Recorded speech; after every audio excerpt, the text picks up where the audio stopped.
भाजपा के कई ऐसे बड़े नेता हैं जिनके साथ ओपी राजभर की गहरी दोस्ती है, फिर चाहे वो डिप्टी सीएम ब्रजेश पाठक हो या फिर मंत्री दयाशंकर सिंह। कुछ दिन पहले जब ब्रजेश पाठक से गठबंधन को लेकर सवाल पूछा गया था, तब उन्होंने कहा था कि ओपी राजभर कहीं भी रहे, लेकिन लंबे समय में हमारे साथी हैं और हमारी मित्र मंडली में है। ब्रजेश पाठक का ये इशारा साफ था, लेकिन आज जैसे ही ओपी राजभर के सीएम योगी से मिलने की खबर आई तो भाजपा के साथ उनके गठबंधन की खबरें और मजबूत हो गई। खबर तो यहां तक है कि ओपी राजभर को सीएम योगी ने लखनऊ में मुलाकात करने को कहा है, यानी अब जो कुछ भी होगा वो लखनऊ और दिल्ली से तय।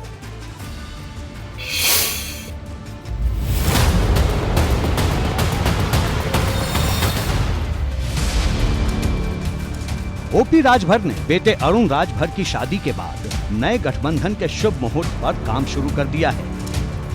सूत्रों से मिली जानकारी के मुताबिक ओपी राजभर ने मुख्यमंत्री योगी आदित्यनाथ से वाराणसी के सर्किट हाउस में मुलाकात की। गुरुवार शाम सीएम योगी और राजभर के बीच करीब आधे घंटे तक बात हुई, जबकि शुक्रवार की सुबह दोनों नेताओं ने एक बार फिर चाय पर चर्चा की। सीएम योगी ने ओपी राजभर को लखनऊ में मुलाकात करने को कहा। इस बैठक में चुनावी तैयारियों से लेकर गठबंधन तक पर संवाद हुआ।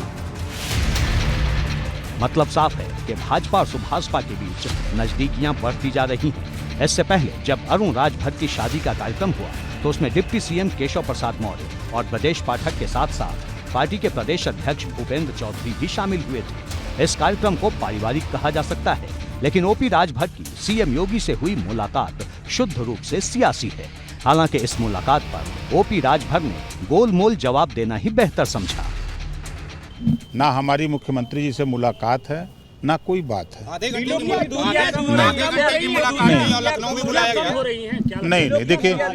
नहीं देखिए, जो आप लोग बता रहे हैं इसमें एक पैसे की भी सच्चाई नहीं है।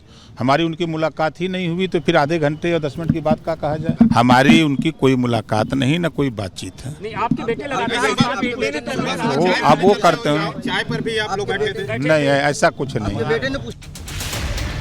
जब से सपा के साथ सुभाषपा का गठबंधन टूटा है, तभी से ओपी राजभर भाजपा के करीब जाते दिख रहे हैं। राष्ट्रपति का चुनाव हो रहा हो या फिर विधान परिषद के सदस्यों के लिए वोटिंग, राजभर हर बार भाजपा के पक्ष में ही खड़े हुए और मीडिया से बातचीत के दौरान उनका चेहरा बताता है कि सुभाषपा का भविष्य किसके साथ है। मैं फिर कह रहा हूं कि हमारी कोई मुलाकात नहीं है, ना अभी हमारी किसी बीजेपी के नेता से गठबंधन के संबंध में कोई बात है। आगे संभावना हाँ, नहीं, हमारी संभावना पहली सभी दरवाजे खुले हैं हमारे लिए सबसे पहली प्राथमिकता है। हम आपके चैनल पे बार बार कह रहा हूं कि प्रदेश में अगर देश की सरकार बदलने का सपना लोग लेके सजो रहे हैं तो जो नेतृत्व कर रहा है, चाहे नीतीश जी करें, चाहे अखिलेश जी करें, चाहे कोई कर रहा हो, तो सबसे पहले उत्तर प्रदेश से ही रास्ता दिल्ली के लिए जाता है। ओपी राजभर मंझे हुए राजनेता हैं। वो आखिरी वक्त तक दो नावों पर सवारी करते हैं। एक तरफ जहां उन्होंने सीएम योगी से मुलाकात की, तो दूसरी तरफ ऐसा बयान भी दे दिया जिससे महागठबंधन के लिए भी उनके दरवाजे खुले रहें। चाहे जयंत चौधरी जी हों, चाहे मायावती जी हों, चाहे ओम प्रकाश राजभर जी हों, चाहे चंद्रशेखर जी हों, चाहे अखिलेश जी हों, कांग्रेस हो, सोनिया जी, ये सब लोग इकट्ठा हों तभी मुकाबला किया जा सकता है। हमारी तो पहली प्राथमिकता है कि मायावती जी, अखिलेश जी, सोनिया जी और नीतीश जी एक मंच पे आ जाएं। जिस दिन हमको बता दें कि फला तारीख को इस मंच पे हम लोग आ रहे हैं, आप भी आओ, तो 2 घंटे पहले हमको सूचना दें, हम आ जाएंगे। ओपी राजभर को लेकर भाजपा के कई नेता पहले से ही नरम हैं। उन्हें पता है कि अगर राजभर के साथ 24 में गठबंधन हो गया तो न सिर्फ सपा को मजबूती के साथ टक्कर दी जा सकती है, बल्कि पूर्वांचल में पार्टी की ताकत भी बढ़ेगी।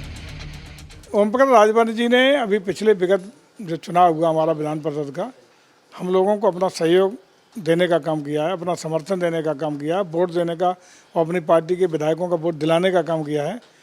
इसलिए सारी संभावनाएं बनी रहती हैं। राजनीति में ऐसा कुछ नहीं है जो संभव ना हो। मैं हमारे दल के बहुत सारे नेताओं से उनके खुद के व्यक्तिगत संबंध हैं, राष्ट्रीय स्तर पर भी उनका व्यक्तिगत खुद जुड़ाव है। प्रदेश के भी लोगों से उनका अपना संबंध है। लेकिन ये सही है कि हम लोग एक भले ही वो रहने वाले बनारस के हैं, लेकिन उनकी पूरी राजनीति बलिया से चलती है। उनकी पार्टी के राष्ट्रीय कार्यालय भी बलिया में ही है, तो बगल के विधानसभा भी है हमारे से, या उसके पहले भी हम लोग जो है साथ साथ बलिया की राजनीति के कारण हम लोग के संबंध बहुत अच्छे हैं और एक दूसरे के हम लोग जो है शुभचिंतक हैं। ओपी राजभर अगर भाजपा के साथ जाने का औपचारिक ऐलान कर भी देते हैं तो इसमें कोई चौंकाने वाली बात नहीं होगी, क्योंकि इससे पहले 2017 के विधानसभा चुनाव में सुभाषपा ने भाजपा के साथ गठबंधन करके ही विधानसभा चुनाव लड़ा था। तब सुभाषपा को 4 सीटों पर जीत मिली थी, जबकि 2022 के विधानसभा चुनाव में सपा से गठबंधन के बाद पार्टी के 6 विधायक जीत गए। यानी सुभाषपा अपनी मजबूती दिखा चुकी है। जो व्यक्ति हमारी विचारधारा से सहमत है और हमारे साथ आता है तो कुछ न कुछ फायदा तो होगा ही। ये ओपी राजभर अपने विधायक हैं, अब विधायक हैं तो जनता के वोट से ही है, तो निश्चित रूप से अगर वो भाजपा में और शीर्ष नेतृत्व का साथ उनकी सहमति बनती है और शीर्ष नेतृत्व लेना चाहता है और वो आना चाहते हैं, तो निश्चित रूप से कुछ न कुछ फायदा तो होगा ही। सुभाषपा के साथ एक माइनस पॉइंट ये भी है कि वो बिना गठबंधन के कोई कमाल नहीं दिखा पाती। जब जब उसने विधानसभा चुनाव जीता तब उसे गठबंधन की जरूरत पड़ी। 2014 में सुभाषपा ने 13 लोकसभा सीटों पर अपने प्रत्याशी खड़े किए थे, लेकिन सबकी जमानत जब्त हो गई। अब उन्होंने भले ही सीएम योगी से मुलाकात की हो, लेकिन वो मुलाकात की बातों को सामने लाना नहीं चाहते। एबीपी गंगा के लिए वाराणसी से नवीन पांडे के साथ ब्यूरो रिपोर्ट।